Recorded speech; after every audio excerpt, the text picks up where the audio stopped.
Olá, meu querido irmão, minha querida irmã. Deus é bom, a sua graça está sobre as nossas vidas, Ele é misericordioso e Ele tem uma grande obra para fazer nas nossas vidas. Eu creio que Ele vai fazer muitos milagres na minha e na sua vida ainda, e que muitas coisas boas vão acontecer para você ainda essa semana, em nome de Jesus. E antes de nós ministrarmos uma palavra profética como essa na sua vida, eu quero orar e falar com Deus para que Ele nos abençoe e nos dirija nisso. Vamos falar com Deus.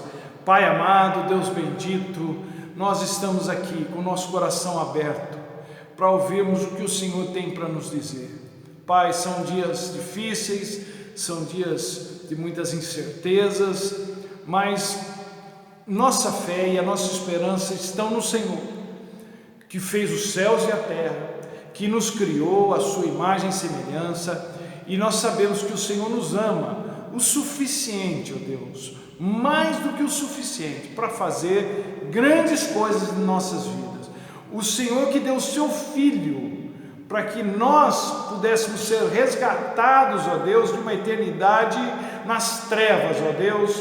O Senhor que não poupou o seu próprio Filho, como não nos dará com Ele tantas outras coisas, ó Deus, que nós precisamos no dia a dia. O Senhor fará coisas maravilhosas e nós queremos, ó Deus, glorificar o Teu nome antecipadamente por tudo que o Senhor há de fazer durante esses próximos dias em nossas vidas. Abençoa essa vida que está nos assistindo, abençoa essa família, Pai. Nós oramos pedindo que o Senhor repreenda das nossas vidas todo o mal.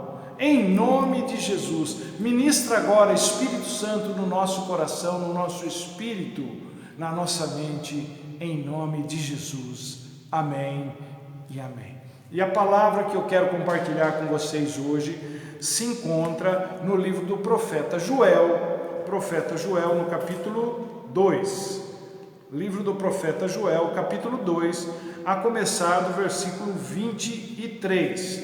Diz o seguinte: Ó povo de Sião, alegre-se e regozije-se no Senhor, o seu Deus, pois Ele lhe dá as chuvas de outono, conforme a sua justiça. Ele lhe envia muitas chuvas, as de outono e as de primavera, como antes fazia. As eiras ficarão cheias de trigo, os tonéis transbordarão de vinho novo e de azeite. Eu vos restituirei os anos de colheitas que os gafanhotos destruíram. O gafanhoto peregrino, o gafanhoto devastador, o gafanhoto devorador, o gafanhoto cortador, o meu grande exército que enviei contra vocês. Vocês comerão até ficarem satisfeitos e louvarão o nome do Senhor, o seu Deus, que fez maravilhas em favor de vocês. Nunca mais o meu povo será humilhado. Então vocês saberão que eu estou no meio de Israel, eu sou o Senhor, o seu Deus, e não há nenhum outro. Nunca mais o meu povo será humilhado. E depois disso derramarei do meu espírito sobre todos os povos. Os seus filhos e as suas filhas profetizarão, os velhos terão sonhos, os jovens terão visões. Até sobre os servos e as servas derramarei do meu espírito naqueles dias. Mostrarei maravilhas no céu e na terra, sangue, fogo e nuvem de fumaça. O sol se tornará em trevas e a lua em sangue, antes que venha o grande e terrível dia do Senhor. E todo aquele que invocar o nome do Senhor será salvo, pois conforme prometeu o Senhor, no Monte Sião e em Jerusalém haverá livramento para os sobreviventes, para aqueles a quem o Senhor chamar. Aleluia! Bendito seja mesmo o nome do Senhor. Então, gente, hoje eu quero trazer uma palavra profética para os irmãos, uma palavra de Deus para abençoar o seu coração. Porque a vida, ela é feita de ciclos. E fim nem sempre é realmente um fim. Normalmente, fim representa um encerramento, um desfecho de uma situação, de uma circunstância e o começo de outra. O Eclesiastes, por exemplo, Diz que há tempo para tudo debaixo do céu. E faz uma lista de como as coisas se alternam na vida.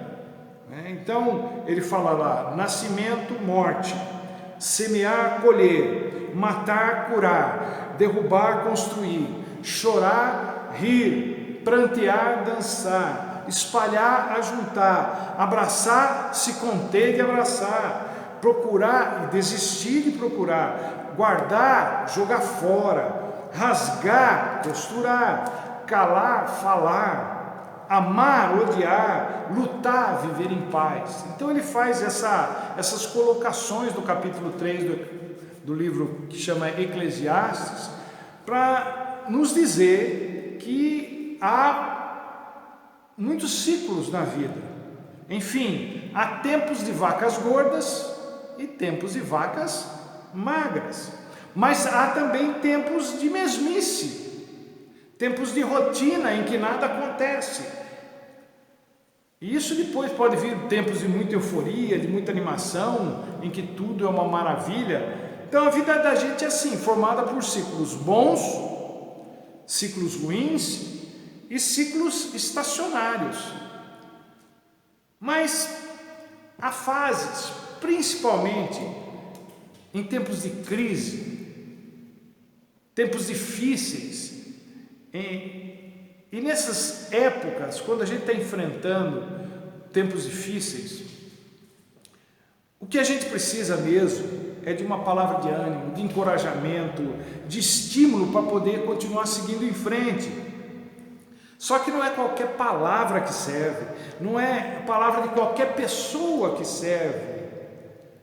E Deus aqui está falando conosco, e quando Deus fala, a conversa muda de tom.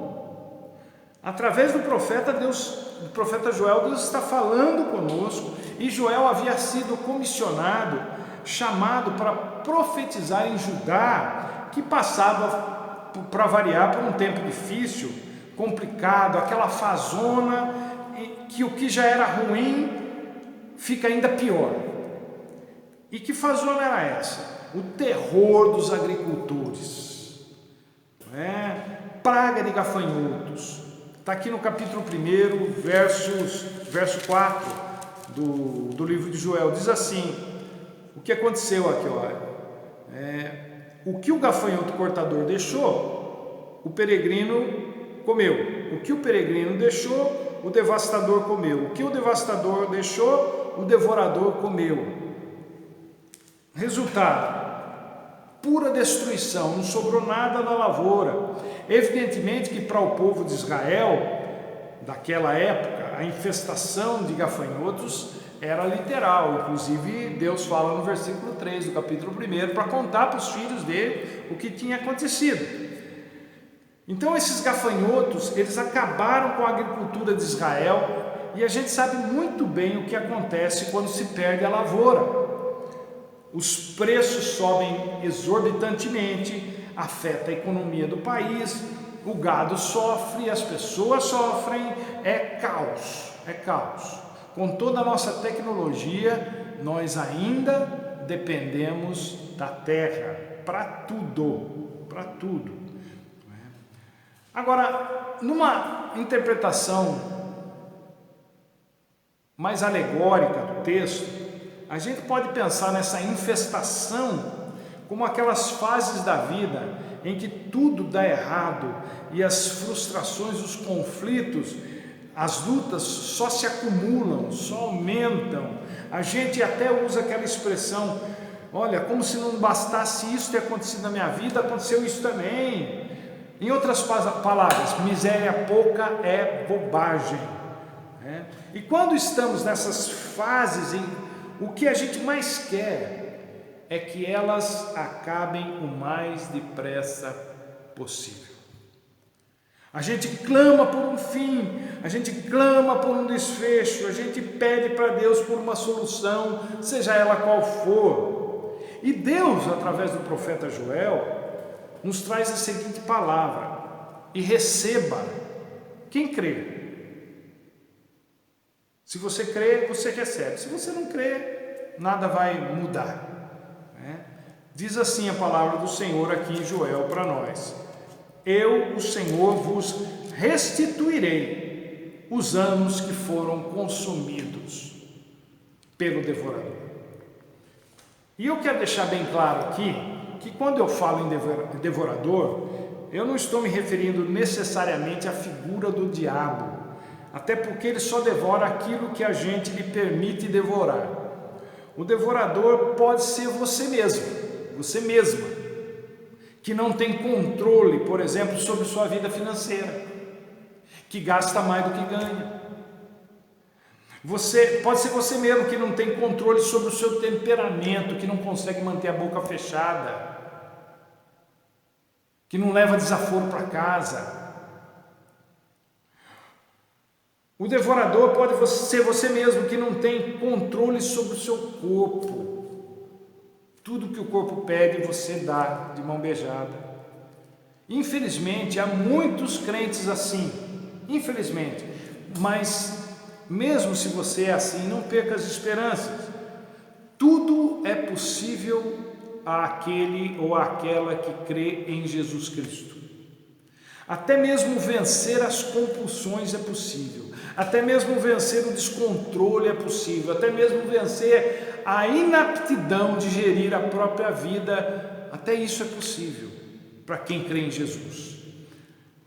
O que a gente não pode fazer é deixar de crer em Jesus, e é sobre isso que eu quero falar com vocês. A única maneira de ter a trajetória da vida, assim como a própria vida, transformadas, é crendo em Cristo. Portanto, eu quero repartir com vocês duas afirmações que não podem de maneira alguma, em tempos de dificuldade, em tempos de crise, em tempos em que as coisas estão fora daquela nossa ideia de controle, são duas coisas que não podem deixar de fazer parte da nossa vida, se nós quisermos que Deus nos restitua o que nós perdemos por causa do pecado que entrou em nossas vidas. Então, a primeira afirmação que eu quero fazer com vocês, ou para vocês, é a seguinte: eu ainda creio que a fé produz milagres. Você crê? Então diga aí onde você está. Eu ainda creio que a fé em Jesus Cristo produz milagres. Eu ainda creio que tudo é possível ao que crê. Isso não é pensamento positivo, irmãos, porque pensamento positivo é uma coisa que está por aí o tempo todo, nos cursos, nos coaches falando, tem ocupado muito espaço na vida das pessoas, e isso, em parte, é bom. Pensar positivamente é bom, não é totalmente errado, é bom, porque é extremamente difícil viver sem pensar positivamente. É insuportável conviver com gente que acha que nada vai melhorar, que o pior sempre está por vir, que o fim será terrível. Então, pessoas assim que não têm um pensamento positivo, para elas tudo é ruim. Tudo é ruim. E ultimamente tem muita gente assim, muitas pessoas falando sobre essa coisa de fim. Mas o assunto nosso aqui não é pensamento positivo. Eu estou falando de crer em Jesus Cristo, de crer no que Ele pode fazer, de crer no que Ele prometeu que faria. Não se trata de convencer a si mesmo de que as coisas vão melhorar por si só. O pensamento positivo é assim, é convencer a pessoa de que as coisas vão mudar do nada. Deixa aí que a coisa vai mudar. Não vai mudar, vai ficar aí, vai estragar. Trata-se de crer que as coisas vão melhorar, porque Deus prometeu que o faria, porque Deus cuida da gente, porque Deus se importa com a gente, porque Deus no dia de hoje está nos dando essa palavra. E que palavra é essa? Eu vos restituirei os anos consumidos pela destruição, pelo devorador. Ele é o Jeová Jireh, o nosso provedor, o provedor da vida, o sustentador da vida. Ele suprirá em Cristo Jesus cada uma das nossas necessidades.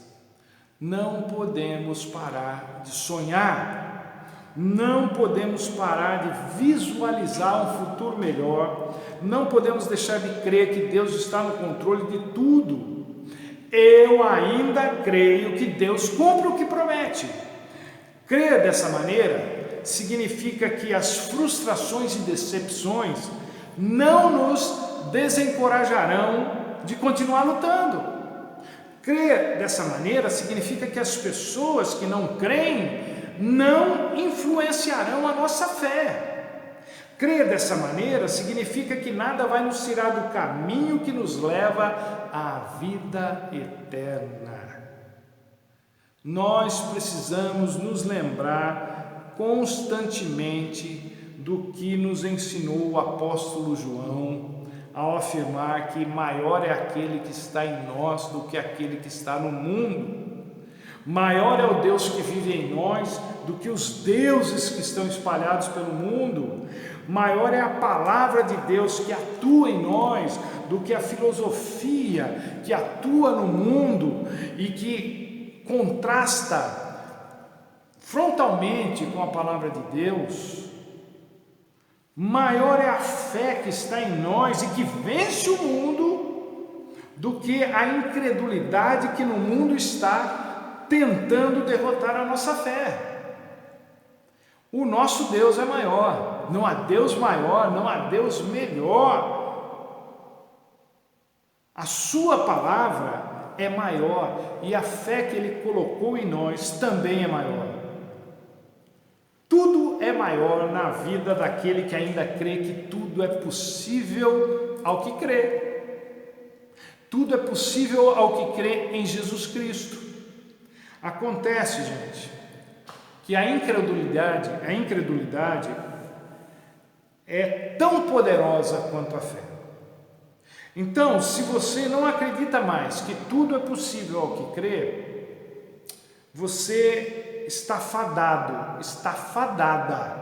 a uma vida sem nenhum milagre, porque isso só acontece na vida de quem crê. Se você não crê, não vai acontecer. Se você acha que isso não acontece mais nos dias de hoje, era só no tempo dos apóstolos, ou só numa outra época da igreja, não vai acontecer na sua vida, porque isso exige crer. Para que o milagre aconteça, é preciso que haja fé, não é? Então, se você não acredita mais que Deus se importa com você, você está fadada a uma uma infelicidade crônica, a um vazio na alma, que, como disse Dostoiévski, é do tamanho de Deus. Ou seja, só Deus pode preencher. Se você não acredita mais que Deus pode preencher esse vazio da sua alma, então você vai ficar com vazio na alma. Se você não acredita mais que Deus pode mudar as coisas para melhor na sua vida, então o que lhe resta não é nada de bom. Eu ainda creio que tudo é possível e que nada é impossível para Deus. Eu ainda creio que haverá tempos de paz, tempos de fartura e tempos de muitas bênçãos para aqueles que se voltam para Deus, para aqueles que creem que Ele pode e fará infinitamente mais do que tudo que pedimos e pensamos. Eu creio. Uma segunda afirmação que eu queria fazer aqui com vocês: eu ainda creio que a esperança fundamentada em Deus nos estabiliza integralmente. Gente, quem perde a esperança, perde a vontade de viver. E quem perde a vontade de viver, fica completamente desestabilizado, desequilibrado, emocional, psicológica, espiritualmente, fica uma pessoa assim, antissocial. Nem o corpo, nem o físico escapa disso. A pessoa não quer mais saber de nada, não se cuida mais, não vê motivo, não vê razão para mais nada. Na cabeça da pessoa assim que perdeu a esperança, tudo não passa de vaidade, como disse Salomão. Mas deixa eu dizer uma coisa aqui para vocês. embora isso não soe muito bem aos nossos ouvidos cristãos, né? No mundo caído, um pouco, uma coisa controlada, um pouco de vaidade não faz mal. Porque quando a pessoa não se cuida, não zela mais do templo do Espírito Santo, isso não significa que ela é uma pessoa santa.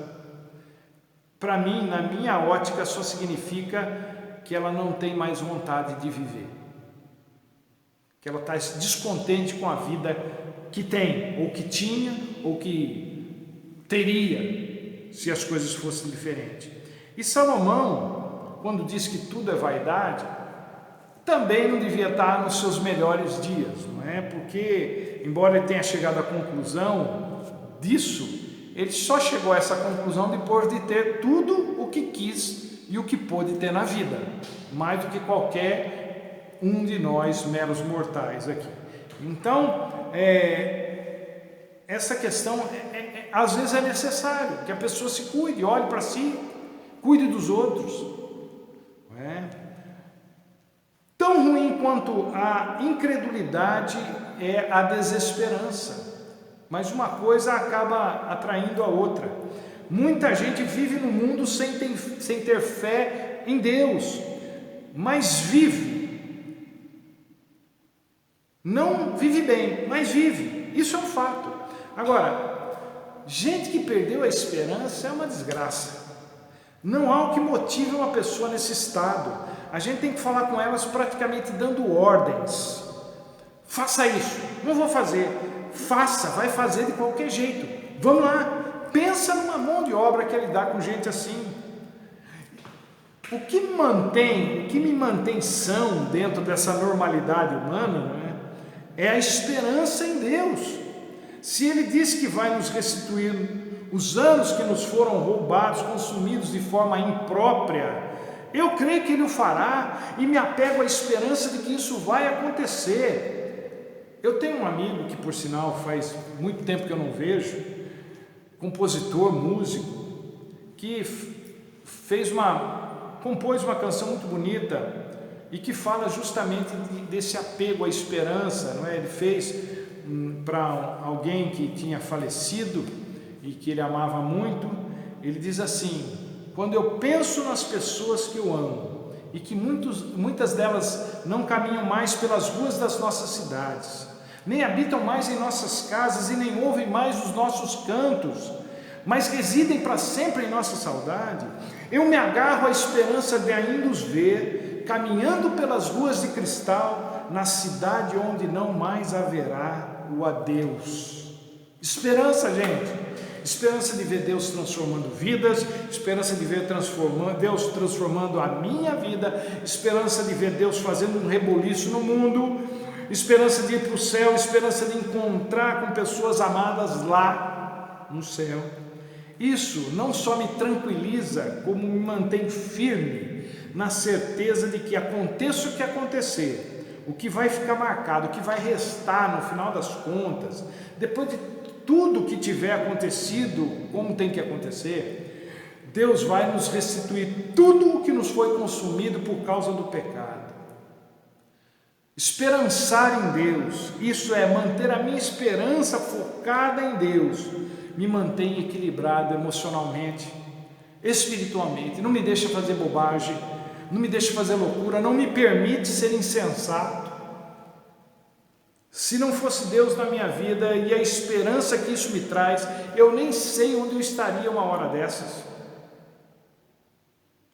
Deus nos mantém sóbrios, Deus nos mantém lúcidos, Deus nos mantém íntegros. Quem coloca a sua esperança em Deus não se frustra. Nós precisamos manter uma fé do tipo: eu ainda creio que Deus faz milagres.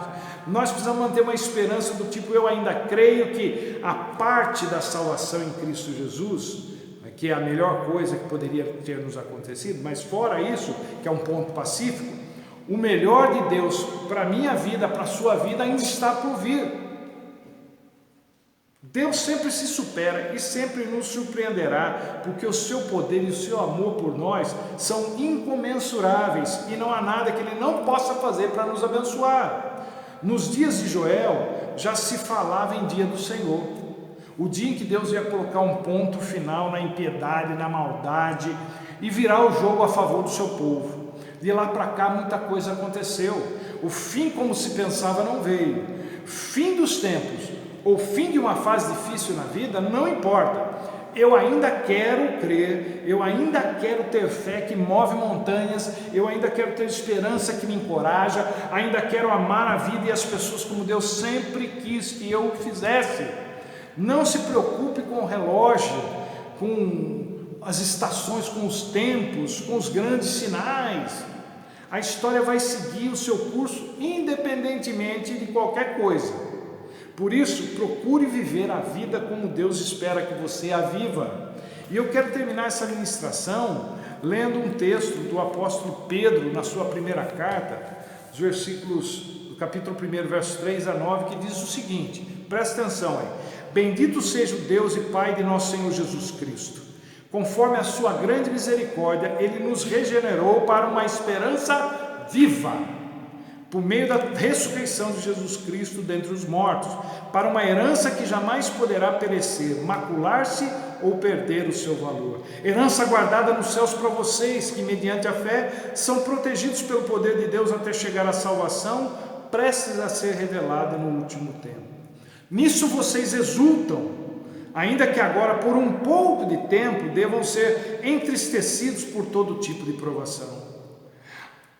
Assim acontece para que fique comprovado que a fé que vocês têm, muito mais valiosa do que o ouro que perece, mesmo que refinado pelo fogo, ela é genuína e resultará em louvor e glória e honra quando Jesus Cristo for revelado. Mesmo não o tendo visto, vocês o amam, e apesar de não o verem agora, creem nele e exultam com alegria indizível e gloriosa, pois vocês estão alcançando o alvo da sua fé, a salvação das suas almas. Duas expressões que eu quero ressaltar aqui para terminar com a leitura desse texto: esperança viva e fé mais valiosa do que o ouro. Deus prometeu e o fará. Ele restituirá os anos que foram perdidos improdutivamente, consumidos pelas más decisões, pelos erros cometidos, pelas atitudes de terceiros que nos alcançaram, que nos atingiram. Esse é o nosso Deus, Ele fala em juízo. Como diz no livro de Joel, é um contraste, passa-nos uma mensagem assim aterrorizante do que vai acontecer, mas ao mesmo tempo Deus fala em misericórdia. E o nosso Deus é misericordioso, e Ele quer fazer justamente isso que Ele prometeu na sua vida e na minha vida, restituir aquilo que a gente perdeu com a entrada do pecado nas nossas vidas. Ele quer restituir para nós a paz, Ele quer restituir a alegria, Ele quer restituir o gosto de viver. Ele quer restituir em nós o prazer de termos sido criados à imagem e semelhança dEle. Que Deus nos ajude e que você não desanime e que você continue firme na fé, em nome de Jesus. Que Deus te abençoe e até a próxima, se Ele assim nos permitir.